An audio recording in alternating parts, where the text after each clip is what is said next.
Okey, bismillahirrahmanirrahim. Assalamualaikum warahmatullahi taala wabarakatuh. Salam sejahtera, selamat petang. Alhamdulillah hari ni kita dah hari Jumaat, hari kelima dalam minggu yang kita tak tahu berapa ni. Kita dah bulan Julai 2020. Jadi alhamdulillah anda bersama-sama lagi dengan saya pada petang ini. Petang yang sangat sejuk. Sangat-sangat hujan di KK. Di Kota Kinabalu dah hujan dan dah banjir pun. Jadi untuk mereka yang berada di KK, hati-hati di jalan raya. Pastikan anda memandu dengan selamat. Untuk anda yang masih lagi belum kenal saya, nama saya Dr. Haizat bin Daud dari Klinik Sabah, Kota Kinabalu. Pekerjaan saya ialah membantu kaum lelaki dewasa dan kanak-kanak untuk bersunat dengan selesa, cepat dan selamat bagi mendapatkan burung yang sihat, bersih dan menjadi idaman wanita. Saya juga adalah doktor perubatan keluarga yang membantu pasangan yang masih lagi belum mendapat anak untuk membuat pemeriksaan awal kesuburan sebelum saya rujuk mereka untuk berjumpa dengan doktor pakar kesuburan di hospital swasta ataupun hospital kerajaan. Jadi alhamdulillah kita bersama-sama lagi pada petang ni. Saya sangat excited sebab kesekian kalinya, saya tak tahu dah berapa kali dah, setiap hari Jumaat kita Klinik Sabah, saya dengan dengan kerjasama Sunway Medical Center, jauh daripada Semenanjung tu, mereka sangat berbesar hati untuk kongsikan, untuk pinjamkan diorang punya pakar-pakar yang mana kalau kita dekat Sabah ni memang susah nak dapat. Jadi diorang pinjamkan diorang punya pakar-pakar daripada Sunway Medical Center untuk kita temu ramah, kita temu lega supaya kita dapat sedikit ilmu, sedikit manfaat, sedikit info tentang penyakit-penyakit yang biasanya mereka rawat dekat sana. Jadi alhamdulillah hari ni kita akan bersama-sama dengan Dr. Nurmayah Kitan, Consultant Breast and Endocrine Surgeon Sunway Medical Center. Kita akan membincangkan masalah kanser payudara. Okey.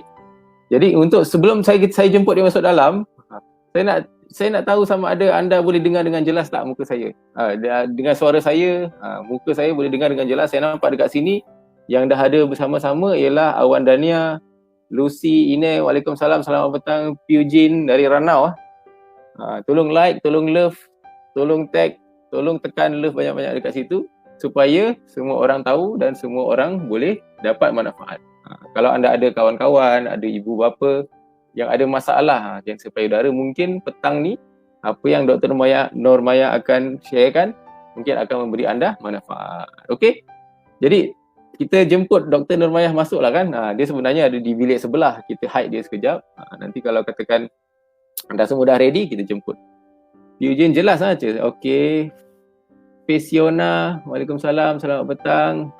Dian Benigwa jelas, terima kasih. Duke, RD James, line on off, hujan lebat. Ya betul. Saya perasan penampang memang dah banjir. So hati-hati ya. Hati-hati. Milfah, Nadia Muhammad, jelas, terima kasih. Siti Khadijah, Waalaikumsalam. Siti Aini, Lucy, Nuriana. Okey, kita jemput Dr. Nurmayah masuk Okey. Okey dok, Assalamualaikum warahmatullahi wabarakatuh. Salam sejahtera. Waalaikumsalam warahmatullahi wabarakatuh. Selamat sejahtera ya. Semua apa khabar? Di KL seluruh pun hujan. Dah mendung dah. Mungkin sebentar lagi akan hujan lebat lah. Sekarang ni memang macam musim hujan dah bermula dah. Setiap petang memang hujan lebat. Okey dok, perkenalkan diri dulu. Ta'aruf kan? Sesi ta'aruf, cuba dok perkenalkan diri. Saya Dr. Nurmayah binti Kitan ya, dari Sunway Medical Center. Saya adalah seorang pakar pembedahan payudara dan juga endokrine. Telah berkhidmat di Hospital Sunway hampir 4 tahun, tapi pengalaman tu hampir 26 tahun lah bekerja sebagai seorang doktor. Sebagai pakar payudara mungkin dalam lingkungan 13-14 tahun begitu. Okey. So okey dok, terima kasih kerana memberikan masa yang berharga doktor untuk berkongsi dengan kami lah dekat sini. InsyaAllah kita sama-sama. Ya. So hari ni kita nak discuss pasal betul ke kalau ada kanser payudara pembedahan perlu dilakukan. Itu kita punya tajuk. Tapi saya rasa lebih baik kita start dengan yang paling simple lah untuk mereka yang di luar sana tu. Okey. Apakah sebenarnya tu gejala-gejala tu? Gejala-gejala yang kita perlu risaukan. Yang mana sesuatu perlu dilakukan kalau kita dapat gejala tu, especially untuk yang kanser payudara. Saya share slide ya. Boleh? Okey. Alright. Dr. Nurmayah nak share slide. Jadi kalau anda punya handphone begini, kena beginikan supaya dia punya slide tu nampak besar sikit. Okey. Mana ni? Ni. Okey, boleh fullkan slide. Okey. Segera. Mana sini? Okey dah, Dok. Boleh. Okey Okey, gejala-gejala kadang-kadang pesakit kalau mereka melakukan screening screening mammogram atau screening ultrasound. Jadi kadang-kadang boleh ultrasound atau mammogram boleh detect ketulan ataupun lesion yang clinically kita tak boleh nak rasa. Jadi selalunya untuk pesakit-pesakit yang mempunyai gejala-gejala, selalunya mereka akan komplain ataupun mengadu ada ketulan di payudara. Ketulan di payudara adalah yang paling common ya. Jadi selain daripada ketulan, pesakit juga kadang-kadang mengadu adanya cecair yang keluar daripada puting. Sama ada cecair itu adalah kelihatan seperti darah ataupun cecair yang agak jernih. Selain daripada itu, kadang-kadang mereka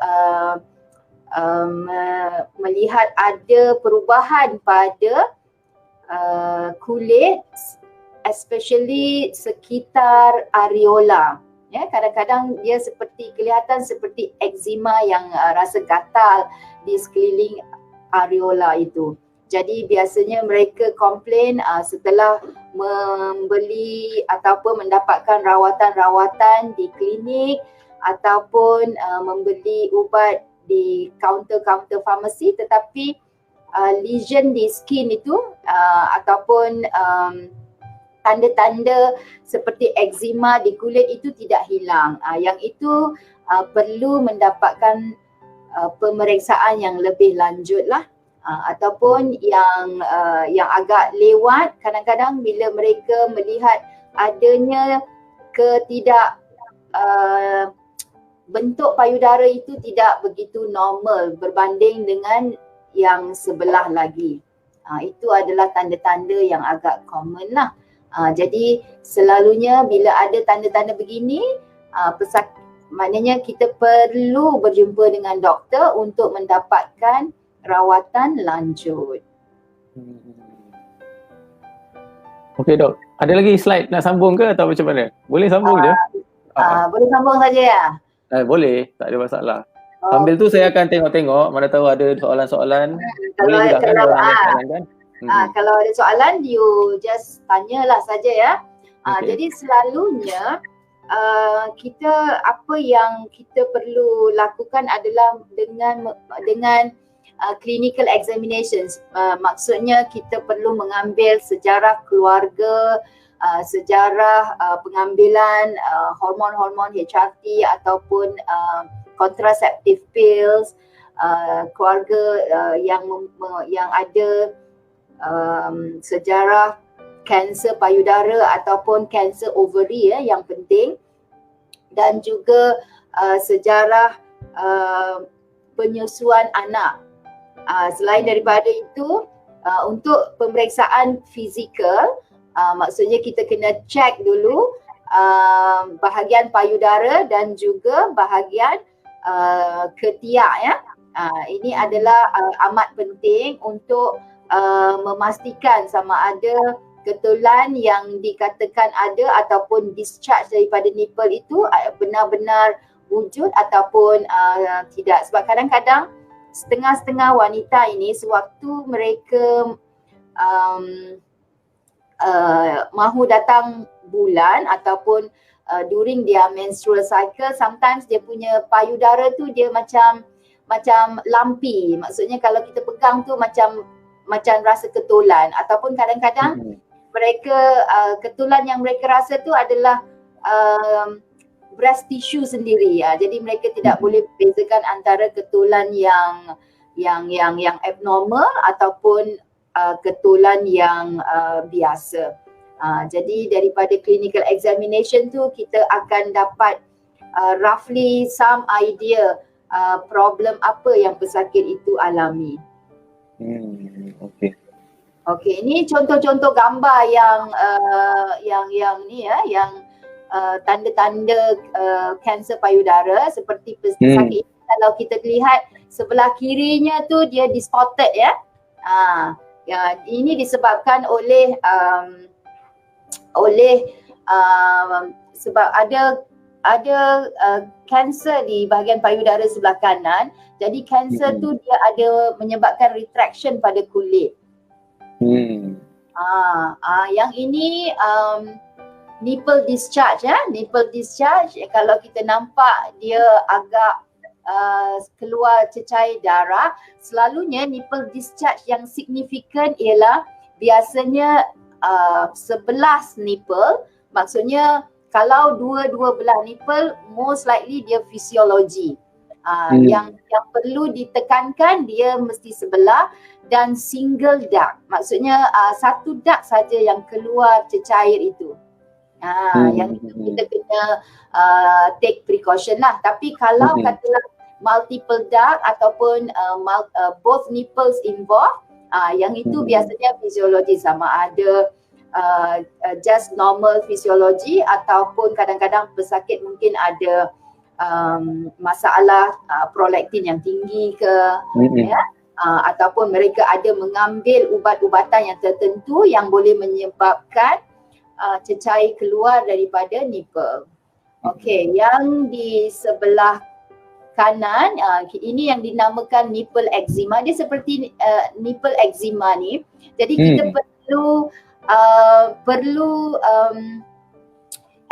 exclude tu maksudnya memastikan yang ianya tidak ada kaitan dengan kanser payudara. Selalunya sama juga eczema di bahagian areola ni biasanya dia sebelah saja. Kalau dua-dua belah, then mungkin itu ada kaitannya dengan alergi pada sabun ke ataupun pada kain atau deodoran ke atau apa-apa sajalah, makanan mungkin. Dok, saya soalan. Okey, yang nipple eczema ni saya macam pernah jumpa ada satu ibu, dia menyusukan anak dia. Okey, menyusukan anak. So anak dia ni bergayut dengan puting dia waktu malam tidur. So saya, yalah, bila dok cakap nipple eczema ni kan, macam mana kita nak bezakan antara nipple eczema ni mungkin disebabkan oleh kanser ataupun nipple eczema disebabkan oleh mungkin anak tu sebab dia bergayut waktu malam menyusu tidur kan, dia punya caries tu mungkin adakah boleh menyebabkan nipple eczema begitu. Okey. So mungkin kita boleh, kalau first time kamu lihat pesakit ni di klinik kan, kalau katalah nipple eczema, kita boleh bagi dia rawatan simptomatik. Mungkin you boleh bagi krim yang ada sedikit steroid ataupun antibiotik ya. Jadi biasanya kalau nipple eczema dia akan hilang. Dengan antibiotik ataupun steroid. Tapi kalau dia Paget's disease, dia tak akan hilang. Maksudnya yang penting ni kita kena follow up dia.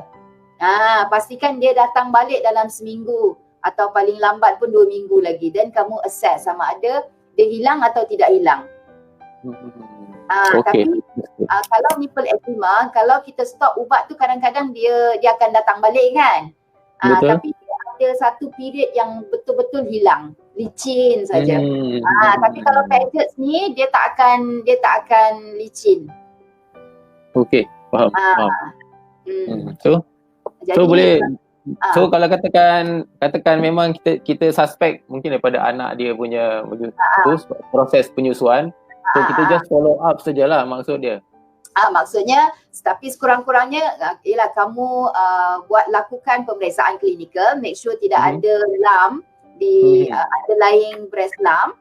And then untuk lagi selamat, at least minimum you buat ultrasound breast lah untuk exclude tidak ada underlying lump tu. Okay, understood. Then kalau Okay, yes, kalau clinical and ultrasound tak ada apa-apa, then you just treat conservatively first. Then kalau tidak berkesan, baru you ambil biopsi. Okay, understood. Biopsi. Okay, dok. Boleh teruskan lagi slide. Mana tahu ada slide lagi yang bagus-bagus. Okay, tengok ya ni. Ramai orang yang tengok ni. Okay, so yang ini adalah gambar yang atas ni kan adalah lelaki. Nampak tak? Oh, lelaki lelaki. Tengok lelaki pun boleh ada risiko untuk dapat breast cancer. Ada ulcer kan. Sebab lelaki dia flat chested. Jadi kalau ada lump yang kecil pun lama-lama dia akan jadi ulcer. Dia cepat jadi ulcer. Jadi bila kita rasa, bila kita palpate kawasan ni kan, dia rasa keras. Keras. Jadi kita kena ambil biopsi lah, tisu biopsi sedikit hantar ke makmal. Okay. So yang ini obvious lah kan, nampak sangat besar lah ya. Tapi still kadang-kadang ini mungkin bukan kanser juga. Kadang-kadang dia mungkin phylloides tumor, mungkin lump yang not necessarily cancer lah. Jadi itu pentingnya ambil biopsi.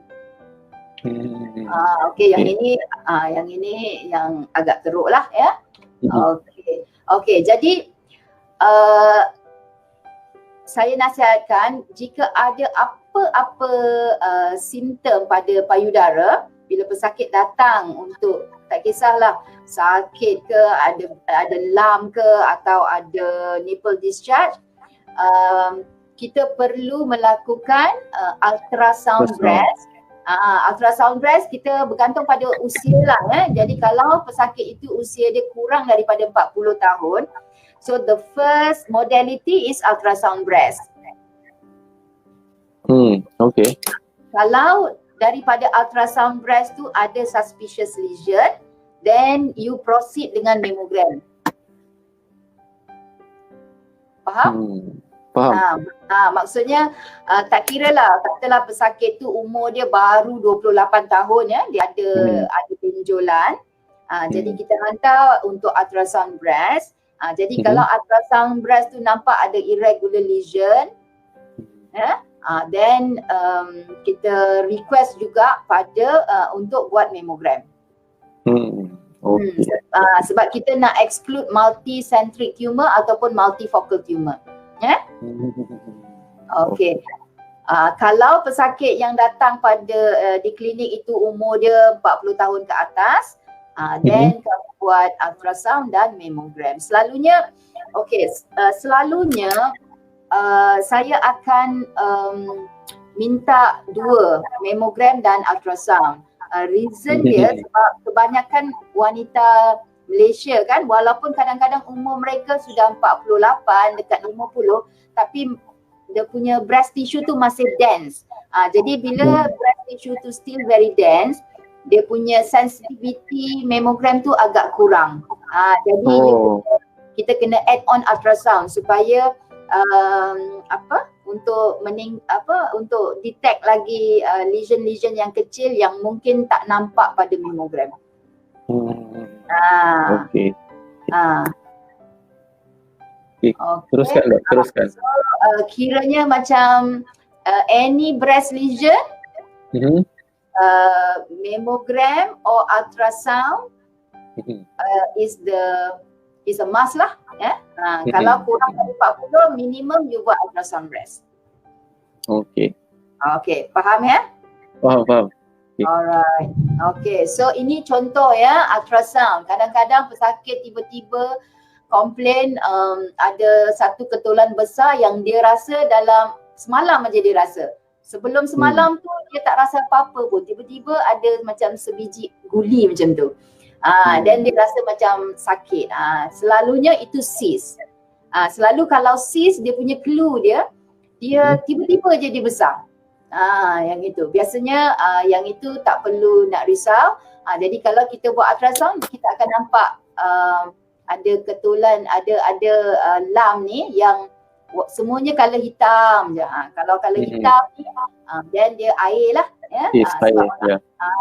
so kalau simple cyst ni tak perlu nak risau, tak perlu nak buat apa. Kecuali kalau katalah dia sakit ataupun cyst tu besar sangat, so apa yang kita buat, kita just masukkan jarum dan aspirate air tu keluar. Aspirate sajalah. Then settle masalah dia. Kalau kecil-kecil macam 5 mm, 1 cm, lepas tu tak ada rasa apa, just reassurance.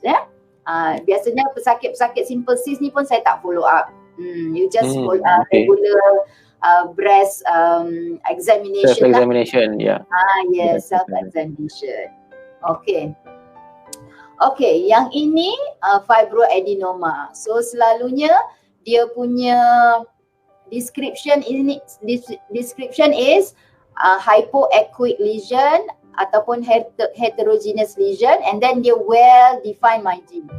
So kena baca betul-betul. Dia well defined margin, lepas tu oval in shape. Kalau rupa macam gini, dia fibroadenoma lah tu. So kalau fibroadenoma ni biasanya kalau kamu baca radiologist punya report, dia akan kata Birat's 3. Birat's 3, okay. So Birat's biasa kalau normal tu Birat's 1 lah kalau tak ada apa-apa kan. Kalau cyst tu dia Birat's 2. Kalau fibroadenoma yang well defined ni Birat's 3. So significant dia, jadi senang kalau katalah family physician ke baca report tu. Jadi kalau Birat's 3 maksudnya risk of malignancy tu is very very low. Less than 1% or 2%. Jadi kita boleh save to monitor 6 months. Maknanya tak perlu nak buat apa-apa. You ask your patient to come back in 6 months untuk repeat balik ultrasound. Okay. So kita compare dia punya size, shape dia lah balik semula kan dengan yang tu. Betul. So, kita compare size, compare bentuk. So kalau size dia sama, maksudnya dia stable lesion. So kalau stable lesion, insyaAllah lah dia tak ada apa-apa. Tapi kalau katalah dia membesar ke, then you kena buat something lah. Sama ada buat biopsi ataupun you remove. Okay. Dok, banyak lagi slide ke dok? Tak tahulah. Ni just nak tunjuk kalau ultrasound macam ni. Dia yang macam ni dia panggil irregular lesion. Yang ini cancer. Okay. Dia So tak nampak ill-defined kan dia punya area segitu. Ill-defined lesion, yang tu you kena buat biopsi lah ya. Okay. So ni contoh-contoh mammogram lah. Ni yang microcalcification. Kadang-kadang kalau patient datang untuk screening kan, ada microcalcification. Dia punya microcalcification biasanya description dia mestilah clustered and then microcalcification dia heterogeneous. Heterogeneous ni maksudnya dia punya calcification tu berbagai-bagai bentuk. Okay. Okay. So ini kalau cancer dia akan macam speculated lesion lah. Dia nampak macam dia punya abnormal contour ada speculated lesion ni yang mammogram benign lesion. Okay. So ada apa-apa yang nak ditanya? Okay, soalan yang last lah sebelum yalah sebab sekarang pun kita dah lebih 20 minit dok punya bagus punya presentation kan. Saya tak sedar pun dah 20 minit. Nak jawab soalan tu. Soalan yang tertulis dekat skrin tu. So, apakah betul kalau semua kanser payudara mesti kena bedah? Ada ke yang tak kena bedah? Ini soalan cepu mas ni. Cepu cemas dok. Cepu cemas. Okay. Dia ada dua senario. Katalah kalau pesakit yang datang tu dah terlampau advance breast cancer, maksudnya dia ada ketulan di payudara. Lepas tu bila kita buat CT scan, bila kita check memang confirm cancer, kita buat CT scan, dia dah ada dah merebak di payudara ataupun di paru-paru ataupun liver ya. Jadi kalau dalam kes-kes yang begini, pembedahan tu tidak penting sudah. Sebab kanser tu dah sistemik dah. Ya. Jadi pembedahan ni sebenarnya untuk local control. Jadi kalau benda tu dah sistemik, kita tak perlu nak local control, yang penting is systemic control. Jadi kalau kes-kes yang begitu, kita akan nasihatkan untuk melakukan kemoterapi ataupun targeted therapy. Ya. Okey. Untuk kes-kes yang kita panggil early cancer lah. Early cancer maksudnya stage 1, stage 2, stage 2 ya. Sekarang ini sebab kita kena faham kanser payudara ni dia banyak jenis. Banyak jenis. Kejap ya, saya tak tahu saya ada slide yang tu ke tidak. Kejap ya.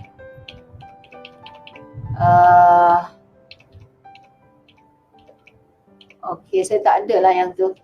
Ada di slide yang lain. Okey, tapi maksudnya bila kita buat biopsi, kita bukan setakat nak tahu yang ini adalah kanser payudara. Apa yang penting ialah karakter biomolecular subtyping dia. Ya. Nah, itu sebab kita perlu tahu dia punya estrogen receptor, progesterone receptor, HER2 receptor. 3 jenis ini. Ya.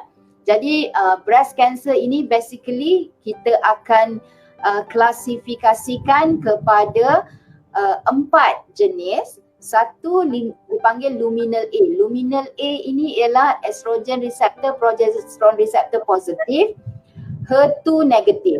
Yang ini selalunya dia agak slow, ya, agak slow. Maksudnya dia lambat. Jadi dia respond very well dengan ubat hormon. Okey. Yang ganas adalah triple negatif. Maksudnya tiga-tiga tu estrogen receptor, progesterone receptor, HER2 receptor negatif. Ataupun HER2 positif. Yang HER2 positif dengan triple negatif ini adalah contoh-contoh breast cancer yang mungkin tak perlu pembedahan. Okey.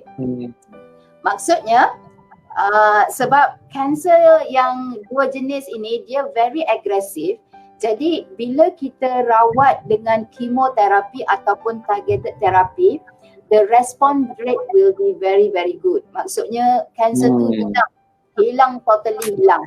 Maksudnya apa yang kita panggil pathological complete response. Okay. So maksudnya sebelum kemo katalah kanser tu 4 cm. Jadi selepas kemo kanser tu hilang. Jadi bila kita buat ultrasound, kita buat mammogram, memang tak boleh nak detect kanser tu. Faham? Okey. Faham. Okey. Jadi tetapi sekarang ini kita belum lagi dapat data yang solid tau, sebab evidence tu dia belum solid. Saya rasa ada beberapa ongoing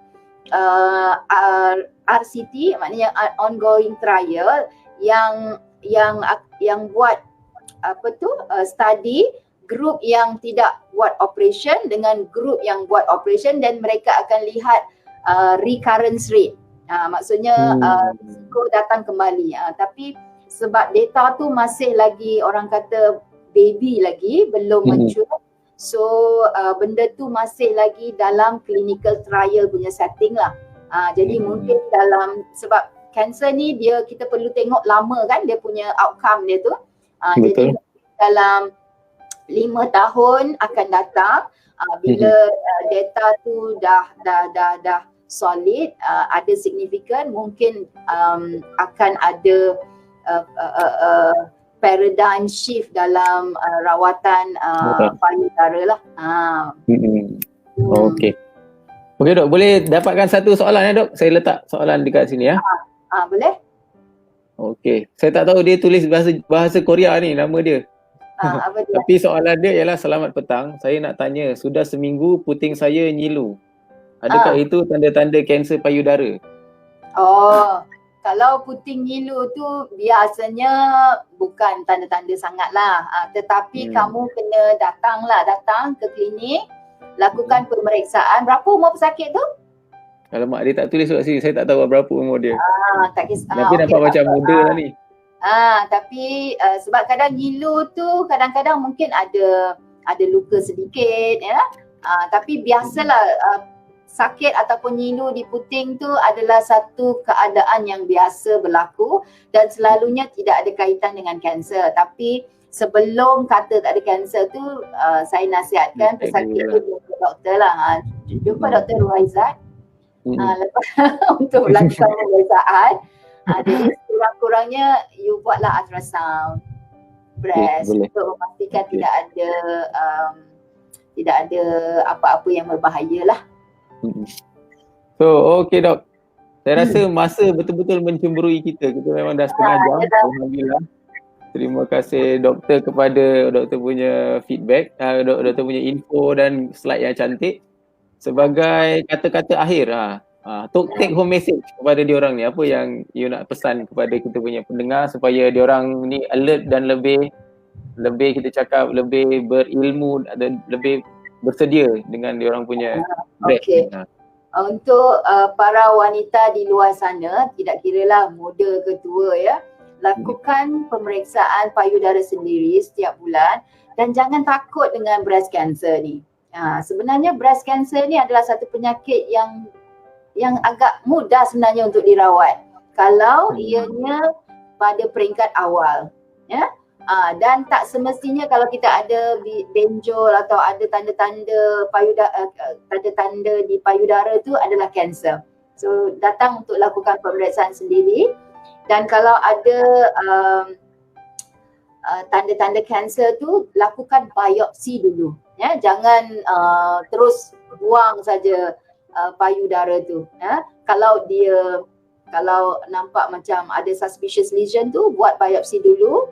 Sebab sekarang rawatan dia bukan terus nak bedah ya. Rawatan kanser payudara ni dia ada evolusi dia yang dah berubah daripada 10 tahun dulu dengan 10 tahun sekarang. So sebab kita kena tahu kalau dia kanser, kita kena tahu dia punya biomolecular subtyping dia tu. Jadi kita boleh plan sama ada perlu kemo dulu ataupun pembedahan dulu.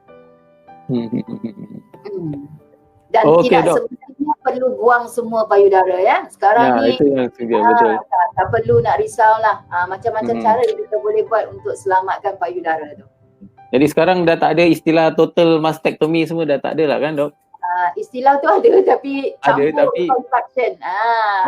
Reconstruction surgery. Correct. Okay dok.